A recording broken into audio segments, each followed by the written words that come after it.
आउज़ुबिल्लाहिमिनश्शैतानिर्रजीम बिस्मिल्लाहिर्रहमानिर्रहीम। हम्दो सना है रब्बे कायनात की और दुरूद सलाम हो मोहम्मद वाले मोहम्मद अलैहिस्सलाम की ज़ात मुक़द्दसा पर। बाब अली के नाज़रीन अस्सलामु अलैकुम व रहमतुल्लाहि व बरकातुहू। नाज़रीन, आज हम आपको एक ऐसी वीडियो बना के दे रहे हैं जिससे बहुत सारे जो आजकल वबाई अमराज आ गए हैं, जैसे सैलाब आया हुआ है, और अल्लाह ताला सबको अपने हिफ्ज़ में रखे। तो इन वबाई अमराज से निजात के लिए हम आपको इंतहाई मौसर और इंतहाई अफेक्टिव तरीन वजीफ़ा बता रहे हैं।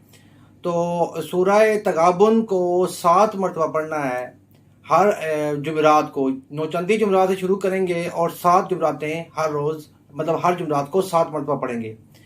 ये सूरह मुबारका पढ़ने के बाद मगरिब की तरफ मुँह करके अल्लाह अकबर को 7 मरतबा आप कहेंगे।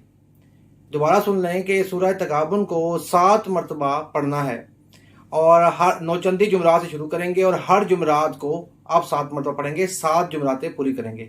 हर मरतबा 7 मरतबा पढ़ने के बाद जब 7 मरतबा पढ़ लेंगे तो उसके बाद आप मगरिब की तरफ मुँह करके 7 मरतबा अल्लाह अकबर कहेंगे। तो अल्लाह ताला उस घर में मौजूद तमाम अफराद को वबाई अमराज से महफूज फरमा देगा। हमारी वीडियो को देखने का बहुत शुक्रिया। हमारे चैनल को सब्सक्राइब करें और हमारी वीडियो को लाइक ज़रूर करें और ज़्यादा से ज़्यादा शेयर करें ताकि ज़्यादा से ज़्यादा लोग इससे मुस्तफ़ीद हो सकें। वस्सलामु अलैकुम व रहमतुल्लाहि व बरकातुहू।